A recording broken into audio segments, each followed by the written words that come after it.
For thousands of years, there's been this map of the human body that modern science just, well, it called it fantasy. It showed a network of channels, of pathways, that anatomists swore just weren't there. Today, we're diving into a scientific cold case to find out if they were wrong. And that's really the heart of the mystery, isn't it?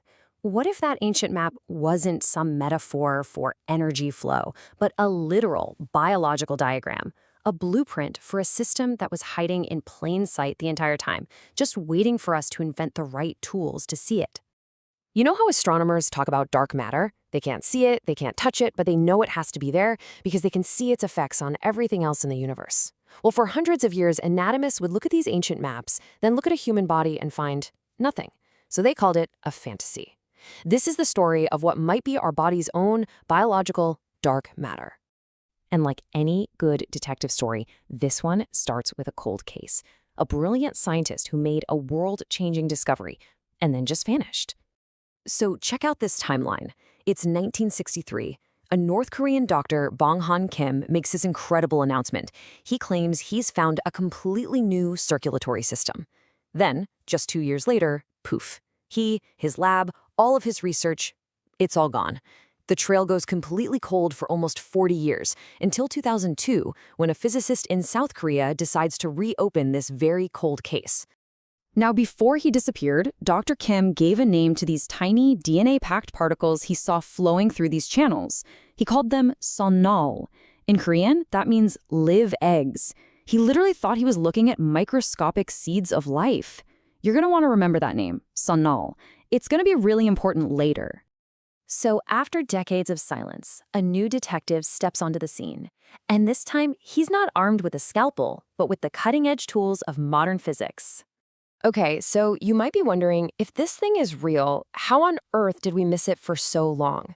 Well, it turns out it was the perfect hiding spot. For one, the channels are pretty much transparent. Two, they are incredibly tiny, smaller than a single human hair. And three, they're so delicate that the moment you try to dissect them with standard surgical tools, they just collapse and disappear. You had to know precisely what you were looking for. And this is the aha moment. The new investigator, a physicist named Kwang-Sup Soh, he had this fantastic idea. He injected special fluorescent dyes into tissue, and suddenly, bam, the entire ghost network lit up under the microscope. It was real, and it was everywhere, running inside blood vessels, wrapped around nerves, spread across our organs. But hold on. Science doesn't just accept something this huge overnight. The biggest pushback, the major objection, was that maybe these weren't special channels at all. Maybe they were just fibrin, tiny threads of clotted blood that form anytime you cut into tissue. And you know what? That's a totally fair question. So how could they prove it wasn't just a mistake? Well, they put it under the microscope and the evidence started to stack up. Fibrin clots? They're just solid threads of protein. But these structures were hollow tubes. They had their own cellular lining, just like a vein or an artery. They even had their own unique rod-shaped nuclei.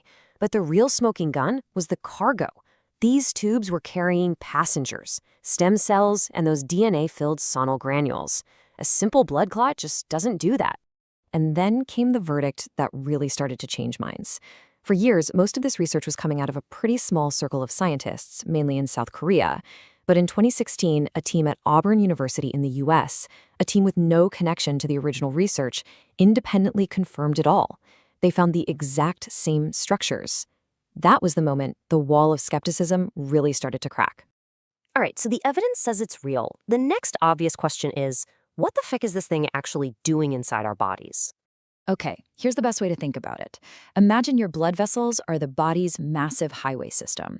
Well, running right inside those highways is a secret, hidden subway system. This isn't for regular traffic like oxygen. No, this subway carries the elite special forces, the body's repair crews, and all the raw materials needed for regeneration. And this subway has 3 main lines. The first one is the regeneration line, carrying stem cells and those nanoparticles to fix damaged tissue. The second is the communication line, acting like a fiber optic network, zipping light and electrical signals around the body. And the third is the defense line, a private expressway for immune cells to get to trouble spots fast. So now we're starting to get a picture of what this system does. But this is where our story takes a really dramatic turn. because this hidden system holds both a terrifying secret and an incredible new hope for medicine. Here's the dark twist. What happens if the wrong kind of passenger gets on this secret subway? Well, researchers have discovered that cancer cells can do exactly that. They can hijack this network, using it as a secret backroad to spread all through the body, completely avoiding the immune system's patrols out on the main highways of the bloodstream. And this leads to a fascinating and kind of scary question. Doctors have sometimes seen cancer spread in weird patterns that don't seem to follow the known routes of blood or lymph vessels.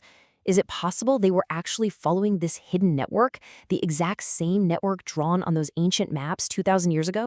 But, and this is a huge but, there is an amazing flip side. If cancer can use this hidden highway, maybe we can too. Imagine using it to send medicine directly to a tumor with pinpoint accuracy, or using it to sneak life-saving drugs past the brain's protective barriers to treat diseases like Alzheimer's or Parkinson's. The very thing that makes it so dangerous could be its greatest strength. So where does that leave us? The evidence is piling up, but we still can't just, look at it in a living, breathing person. Well, let's talk about the technology that could finally change everything. Right now, the biggest challenge is that seeing this system requires invasive techniques on tissue samples. But that's not going to be true for long. The vision is that by 2030, AI-powered ultrasound will get so good, so high resolution, that it will be able to map this entire microscopic network non-invasively in real time in a living human. And that would end the debate for good. I mean, just picture that for a second. You walk into a doctor's office, they put a simple probe on your wrist, and up on a screen pops a live, glowing map of your body's entire hidden repair and communication network. That's not mysticism anymore. That's real-time diagnostics. We'd finally be able to see our own body's dark matter. So at the end of this journey, what have we found? A 2,000-year-old mystery, a scientific cold case that's been cracked open, and a potential revolution in how we see ourselves. Maybe that ancient map wasn't a metaphor at all. Maybe it was a real anatomical chart for a real system so subtle, so hidden, it took us 2 millennia to finally build the tools to see it. It might just be real anatomy we're only just beginning to name.